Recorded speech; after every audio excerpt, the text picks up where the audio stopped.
If you'd glanced through the tall windows of my Grandma Beatrice's Victorian house that night, you'd have sworn you were witnessing the kind of wholesome family gathering that gets immortalized in greeting cards.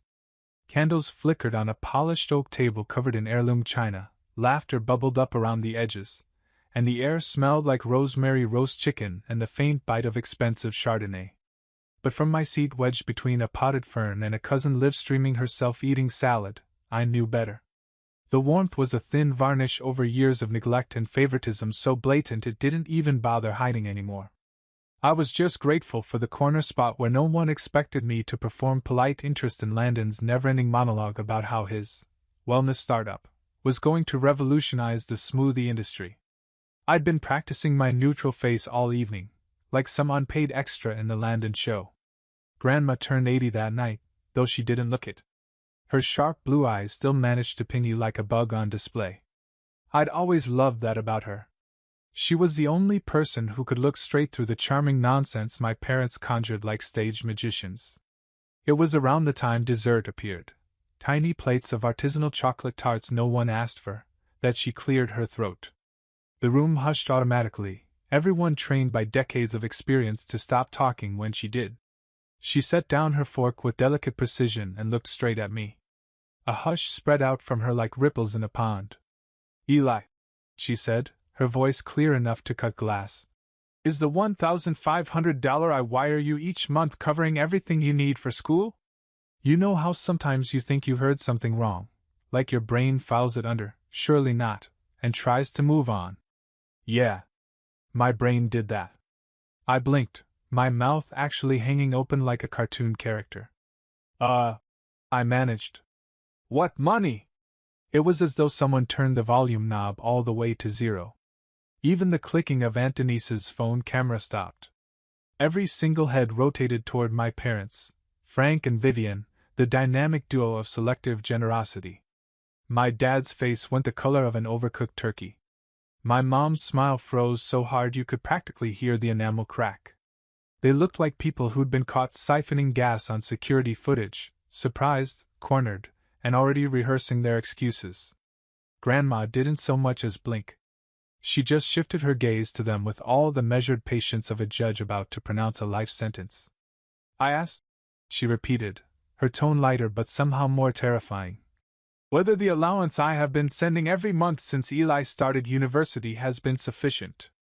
Because if not, all you needed to do was say so." I felt the blood drain from my face. An allowance. Since I started school. That would have been 3 years ago. My brain tried to do the math but stopped somewhere around $1, 500 times 36. Landon, across the table, made an exaggerated sigh and went back to poking at his tart, as though this entire humiliating reveal was an inconvenient interruption of his plans to become the next Jeff Bezos of kale. The silence stretched out, long and heavy and absolutely delicious in a sick way. For the first time, no one could pretend we were the kind of family that supported each other. When I finally spoke, my voice sounded weirdly detached, like I was narrating someone else's life. "I've never received any money," I said. My throat tightened, but I forced the words out anyway. "I didn't even know you were sending anything." A collective exhale seemed to rush around the table, some people appalled, others barely suppressing glee at the spectacle. Uncle Jared's wife looked like she just tuned into the best reality show of her life. My mom made a sound halfway between a cough and a strangled laugh. "Oh, well," she began, her voice brittle. "I'm sure there's been some misunderstanding." Grandma's eyebrow climbed a fraction of an inch. If she'd been wearing glasses, I'm pretty sure she would have peered over the top of them just to maximize the withering effect. "A misunderstanding," she repeated. It wasn't a question. Dad cleared his throat and shifted in his chair. He began, using the nickname he only tried when he was about to lie. "Maybe we should discuss this, privately." Grandma Beatrice folded her napkin with exquisite precision and set it beside her plate. Then she folded her hands together and gave them both a look I'd seen exactly twice in my life.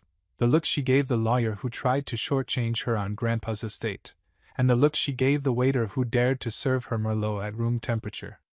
"I don't think that will be necessary," she said, her voice soft as snowfall but sharp enough to draw blood. Across the table, Landon sighed again, as if the spectacle of my life imploding was an annoying background noise. And for the first time in a long time, I felt something in my chest that wasn't just shame or exhaustion. It was the first flicker of a realization. Maybe I wasn't the problem here.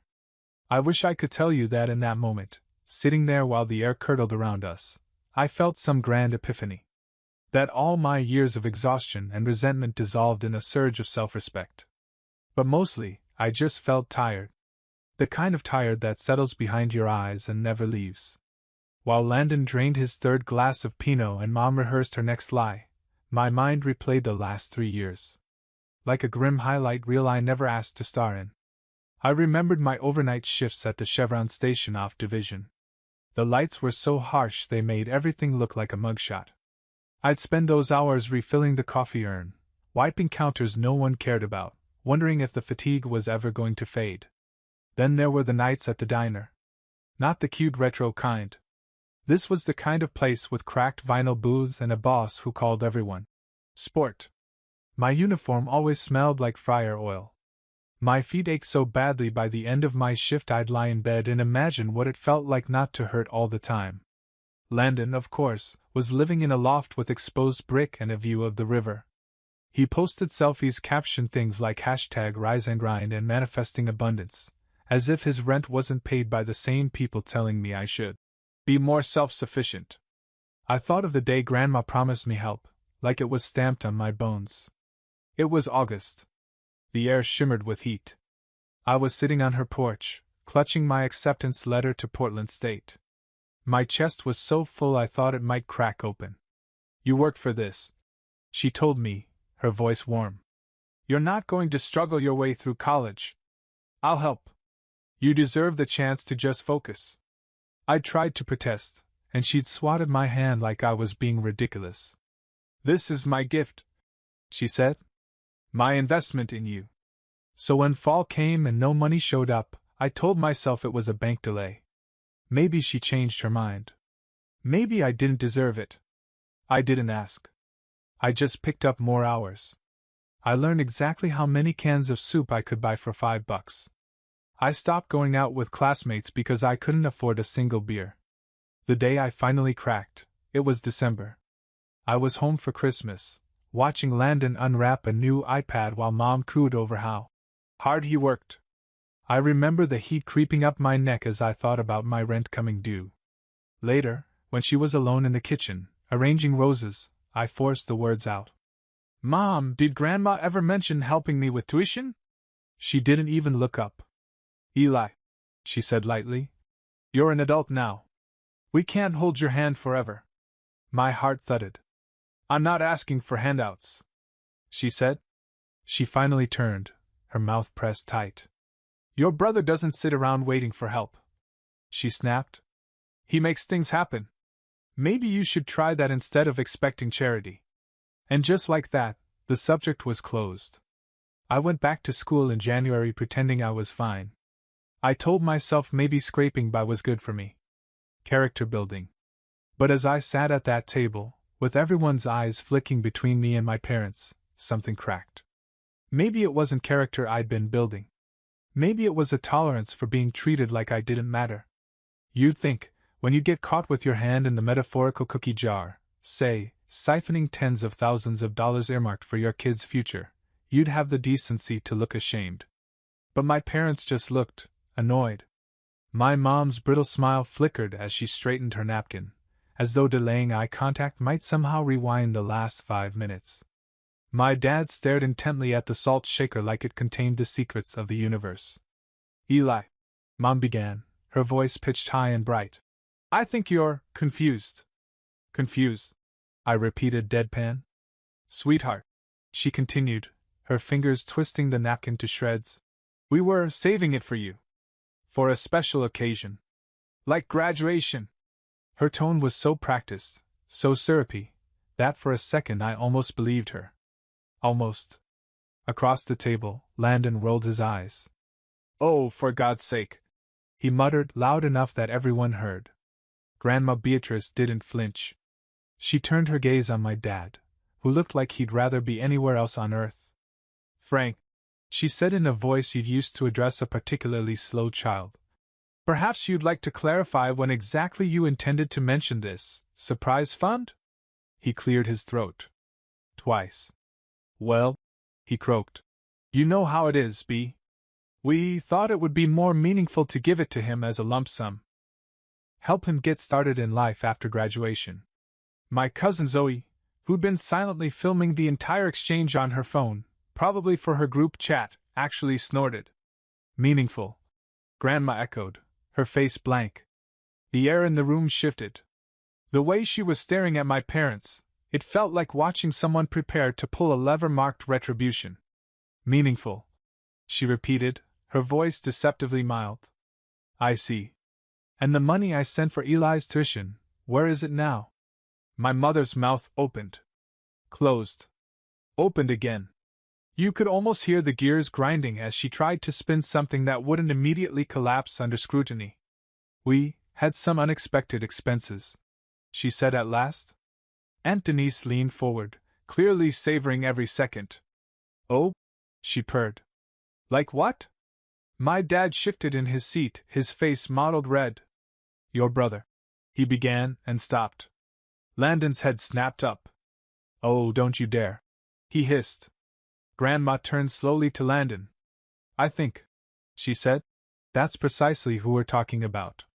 He threw his hands up. "This is ridiculous. I needed help for a few months. Big deal. Everyone here knows starting a business takes resources. Sorry, I'm actually trying to build something instead of playing martyr." His contempt hit me like a slap. I felt my jaw tighten. "Playing martyr?" I repeated. "You mean working 2 jobs so I didn't starve?" Landon gave an exaggerated shrug, like my existence was an inconvenience he'd long grown bored of. Grandma inhaled through her nose, slow and deliberate, as though counting down to avoid launching a butter knife across the table. "So," she said, turning back to my parents, "let me be sure I understand. You stole from Eli's education fund because Landon needed resources." My mother's hands were trembling now. "We were going to pay it back," she whispered. "When?" Grandma asked. Silence. The whole table held its breath. Even the cousins who usually avoided family drama were riveted. Finally, Dad muttered, "We didn't think it would come up tonight." Grandma folded her hands, her rings glinting under the chandelier. "It has come up," she said, her voice quiet and lethal. "And we are not done here." I felt something loosen in my chest. For once, someone was seeing it, seeing me. And the best part? They couldn't look away. If the atmosphere before had been tense, it now felt like the walls themselves were holding their breath. Nobody moved. Nobody dared break the hush that had settled like a storm cloud. Except, of course, Landon's fiancée, Natalie. She'd been silent most of the evening, sitting stiffly beside him in a cream blouse that probably cost more than my monthly rent. But the second Landon dismissed me with that smug little shrug, something in her expression cracked. She set her wineglass down with a precision that was almost violent. "We need to talk," she said to Landon, her voice low and precise. Landon looked startled. "Not now," he muttered. "No," she repeated. She stood so quickly her chair nearly toppled over. Half the table flinched. My mom let out a small, strangled laugh, as if to pretend this was all some hilarious misunderstanding. Natalie ignored everyone. She stared at Landon with an intensity I'd never seen from her, an intensity that made even Grandma's glare look like a friendly nod. "Come with me," she said. And this time, it wasn't a request. Landon looked around for backup, but nobody offered him any. He pushed his chair back with a scowl and followed her into the hallway, grumbling under his breath. They didn't bother closing the door. Which meant all of us were treated to the low, furious hiss of Natalie's voice. "You lied to me." A pause. Landon's muffled protest. "All of it," she snapped. "The money. The ring. You told me it was handled." "The ring." I felt a prickle run down my spine. "I sold it because you said we were going under," she nearly shouted. "Do you know how humiliating that was?" I glanced around the table. Everyone was frozen, pretending not to listen while hanging on every syllable. I had to pawn my grandmother's ring. She hissed, her voice cracking. And now I find out you've been leeching off your family? Off Eli? Something heavy twisted in my chest. It wasn't even the betrayal anymore. It was the realization that maybe I'd never been the only one he was willing to ruin to protect his own ego. Landon's voice dropped to a furious whisper. I couldn't catch every word, but I heard enough. I'll fix it. You're overreacting. It's none of your business. Natalie didn't respond right away. When she did, her tone was so cold it made the hair on my arms stand up. We're done. A moment later, she stepped back into the dining room. Her cheeks were blotchy, her eyes bright with unshed tears, but her voice was steady as steel. Congratulations, she said, scanning the table like she was memorizing every face. You can all have him. Then she turned to me. And in her eyes, God help me, there was something like an apology. A silent acknowledgement that we'd both been collateral damage in the same endless cycle. With a final, decisive nod, she strode to the front door and yanked it open. Landon came stumbling in after her, his face red, his mouth opening to spit more excuses. But Natalie was already gone. The door slammed shut behind her with a force that rattled the china. For a few seconds, no one moved. No one breathed. Then, as if the universe needed to add punctuation to the moment, a small slip of paper fluttered gently to the floor near Landon's chair. I recognized it instantly. A pawn ticket. Gold and Gems Pawn Emporium, the logo in bright, garish gold. My gaze met Landon's. He looked at the ticket, then at me, and for the first time all night, he seemed genuinely afraid. I bent down, picked it up, and turned it over in my hand. The date. The item description. 1.5 carat diamond ring. The ring Natalie had just said she pawned. Only, something didn't add up. The payout listed was $2,000. Less than half what that ring was worth.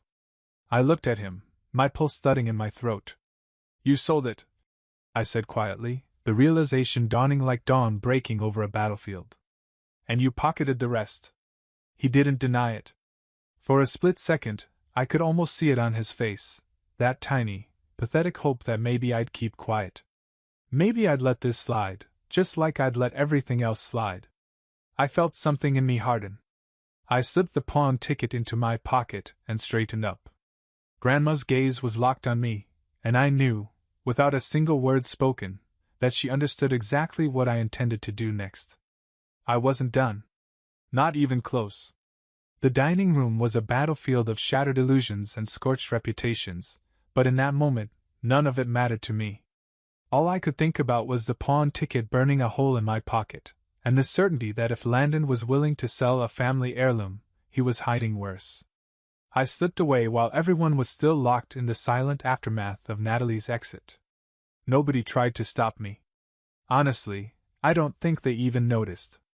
I climbed the stairs two at a time, my heart hammering in my ears. The upstairs hallway was dark and still. Landon's old bedroom door loomed at the end, its brass knob glinting faintly in the shadows. I hesitated only a second before pushing it open. The smell hit me first, stale body spray mixed with the musty tang of unwashed laundry. The place looked exactly like the lair of someone who thought the universe owed him a break. Dirty clothes draped over furniture, half-empty protein shake bottles lined up like sad trophies. I scanned the mess, feeling the kind of grim determination that comes when you're too tired to feel afraid anymore. He would have kept records. Landon was arrogant, but he wasn't careless. Somewhere in this pigsty was proof that the money Grandma sent me hadn't been the only thing he'd helped himself to. I started with the desk. Mostly junk, old receipts, a few crumpled resumes he'd probably printed during one of his brief, motivated phases. Nothing useful. I checked under the bed next, swallowing my disgust as my hand brushed something sticky. A pizza box. Classic. Then my eyes landed on the closet. It was an old walk-in with sagging shelves and a single, lonely light bulb. My pulse quickened. If he'd hidden anything important, it would be there. I tugged the door open and stepped inside. Shoes, a few boxes of college textbooks he never read, a ratty duffel bag. But up on the highest shelf, half buried in dust, sat a battered Nike shoebox. My breath caught. I dragged a chair over and climbed up, stretching to pull it down. The cardboard sagged under the weight of whatever was inside. I carried it to the bed and sat, wiping my sweaty palms on my jeans. For a moment, I just stared at it. Then I lifted the lid. Inside was a mess of paperwork, all held together by a single brittle rubber band. My hands were shaking as I slid it free. The top layer was exactly what I expected: overdue credit card statements, final notices, interest charges so absurd they looked like typos. But as I flipped through them, something else caught my eye: thicker envelopes, all stamped with the same logo in bold black font, Westbrook Capital Solutions. I'd never heard of them. I pulled one out, unfolding it with slow, dread-filled care. Final notice before legal action. The letters were so large and aggressive they practically shouted off the page. My eyes drifted to the name at the top, my name. Eli Morgan. For a few seconds, I couldn't process what I was reading. My brain refused to connect the dots. Then I read the second line. My old dorm address. I felt my stomach drop clean through the floor. I tore through the stack, each letter worse than the last. Warnings of wage garnishment, threats of lawsuits, notices of default. At the bottom of the pile, the original loan agreement. $25,000. Taken out 2 years ago. In my name. I stared at the signature. A shaky imitation of mine, just close enough to pass a casual glance. My throat closed up. My ears rang. Identity theft. My own brother had stolen my information, probably straight out of my parents' tax files, and saddled me with a debt big enough to crush whatever scraps of credit I might have had. A weird calm settled over me. It wasn't relief. It was the cold, final understanding that I hadn't been imagining things. I hadn't been dramatic or ungrateful or weak. I'd been prey. And Landon, the golden boy with his designer sneakers and empty ambition, was the predator. I closed the shoebox and drew in a long, shaking breath. If I confronted him now, he'd spin another lie. If I took this straight to my parents, they'd find a way to make it my fault. I needed an ally. I needed Grandma. I gathered every letter, every notice, and the pawn ticket. My hands were steady as I stacked them into a neat pile. And for the first time in years, I felt something that wasn't exhaustion or shame. I felt resolve. Grandma Beatrice's study had always felt like a place apart from the rest of the house, quieter, older, anchored by that massive mahogany desk she'd inherited from her grandfather. It was the kind of room that smelled like old books, lemon polish, and the unspoken expectation that you'd better tell the truth. I stood outside her closed door for a moment, my hand resting on the knob. Part of me was still that kid who thought if I just tried hard enough, I'd be worthy of love without conditions. But the other part, the part that had slept in a freezing apartment and eaten cold soup for dinner, was done begging. I knocked twice. A measured, deliberate sound. Her voice came, quiet but unmistakably firm. "Come in." She was sitting behind her desk, a single lamp illuminating her lined face. She didn't look surprised to see me. If anything, she looked resigned, as though she'd known exactly where I'd gone and why. "Eli," she said, her eyes flicking to the stack of papers in my arms. "Sit down." I did, the chair creaking under me. My heart felt weirdly calm, like it had finally stopped trying to sprint away from this moment. I think," I began, my voice hoarse, "you should see these." I set everything on the desk, pawn ticket on top, followed by the letters from Westbrook Capital. One by one, she picked them up, reading without saying a word. The only sound was the clock on the bookshelf ticking away the last shreds of my old illusions. Her expression didn't change as she read. But when she reached the loan agreement, the one with my name and that cheap forgery of my signature, her hands began to tremble. She laid the final letter down and met my eyes. There was no confusion, no doubt. Just the hard, glittering fury I'd never seen from her before. "He stole your identity," she said. Not a question. A statement. I nodded. My throat was too tight to speak. She looked past me for a moment, as if searching the shadows for the moment everything had gone so wrong. "And your parents," she continued, her voice colder than winter, have been covering for him. It wasn't even a question anymore. We both knew the answer. I exhaled shakily. They called it a rough patch. Her jaw clenched. A rough patch. She repeated the words like they were poison in her mouth. I thought she might cry. But Grandma Beatrice didn't cry. She straightened her spine instead, like someone bracing for impact. I want you to listen to me very carefully, she said, her gaze pinning me in place. This is not your fault. Somehow, hearing her say it almost broke me more than the betrayal itself. I thought I was just not enough, I admitted, my voice small. That if I worked harder or complained less, they'd love you? She finished quietly.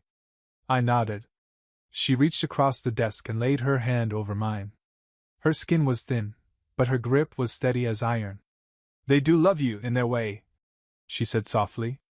But sometimes love twisted by selfishness is worse than hate.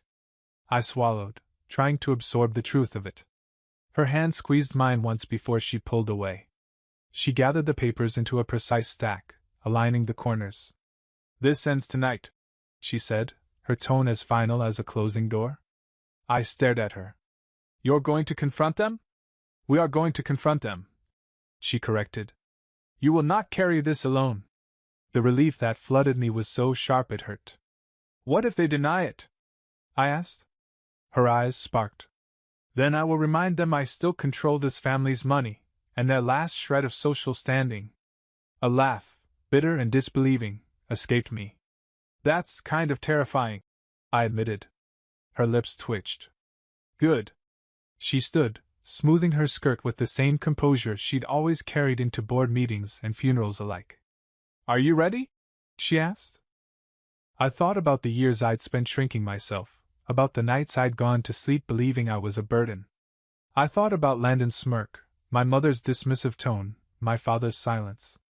And I realized I was ready, more ready than I'd ever been for anything. Yes, I said. Then come on, she said, her hand resting briefly on my shoulder as we turned toward the hall. It's time they all heard the truth. When Grandma and I stepped back into the dining room, the room felt so quiet I could hear the radiator ticking. My parents looked up, their faces hopeful, like maybe they'd imagined I'd decided to forget everything and pretend nothing happened. They had no idea.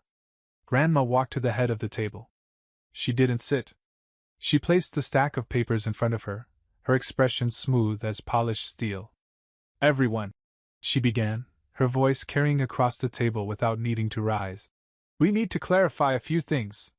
My dad shifted uncomfortably. My mother's mouth flattened. Landon went back to scrolling his phone, pretending he wasn't listening. Grandma picked up the pawn ticket first. She held it between two fingers, delicate and damning. This, she said evenly, is proof that Landon pawned Natalie's engagement ring to cover debts. And lied about it. Landon finally looked up. It was a temporary loan, he muttered. She ignored him.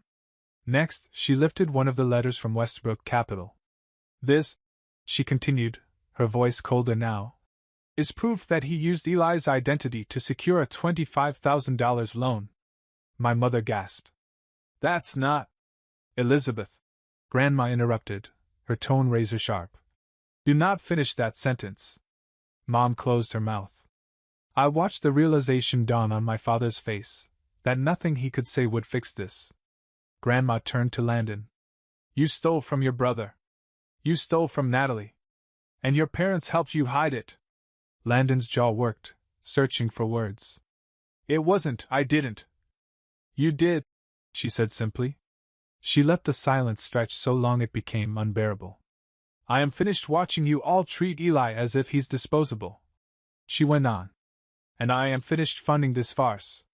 My father swallowed audibly. As of tonight, she said, her voice like ice, I am cutting off all financial support. Every cent you've stolen will be repaid to Eli, with interest. My mother's eyes widened in horror. Please, we can work something out. No, Grandma said, her gaze pinning them like insects. You will not guilt him. You will not twist this into his burden. Then she looked at me. Her expression softened. I am so sorry, she said quietly. For every year you were made to feel you were less. I opened my mouth, but no sound came out. She turned back to the table, her voice regaining that implacable calm. Tomorrow I will meet with my lawyer, she concluded. My will and all trusts will be revised. My legacy will not be squandered by cowards. Nobody argued. Nobody dared. Landon looked at me then, his face twisted in a fury I recognized, a man who'd always believed consequences were for other people. For a second, I almost pitied him. Almost. When it was over, nobody tried to stop me as I stood up. Not my mother, whose tears finally came when she realized pleading wouldn't work. Not my father, who looked like he'd aged 10 years in a single evening. Not Landon, whose glare followed me like a promise of future blame. I didn't care. I walked out into the cold night air with Grandma at my side. We didn't speak. We didn't need to. The next morning, she kept every word she'd said.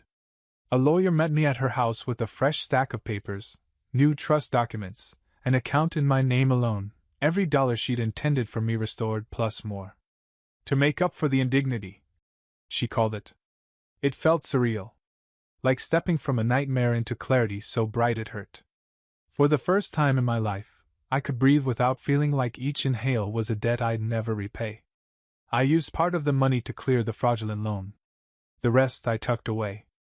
Not to splurge, not to show off, just to know I'd never have to beg for rent again. Weeks passed. My old life peeled away piece by piece. I quit the night job. I started eating food that didn't come from a dented can. My grades shot up. And slowly, something shifted inside me. I stopped waking up braced for another disappointment. I started to believe that maybe, just maybe, I was allowed to have peace. The calls began soon enough, first from my mother, her voice sticky sweet, pretending none of it had happened. Then from my father, solemn and regretful. Just come by for dinner, he pleaded once. We can start over. I didn't respond. Landon tried texting me exactly once. A single line. Hope you're happy. I deleted it without replying. Eventually, they stopped trying. I spent Sundays with Grandma instead. Sometimes Grandpa would join us, sitting quiet in his recliner. He never apologized the way she did, but one evening he pressed a battered envelope into my hand, old photos of me as a toddler, perched on his knee. I always knew you'd find your footing, he said gruffly. I'm sorry I didn't help you sooner. That was enough. Months passed. My world got bigger. I applied to graduate programs I'd never dared consider. When the acceptance letter arrived, from a public policy program I'd only dreamed about, I sat on my couch and cried until my chest ached. Because it wasn't just a school. It was proof that I'd escaped. That I wasn't the invisible son anymore. I was just Eli. And that was enough.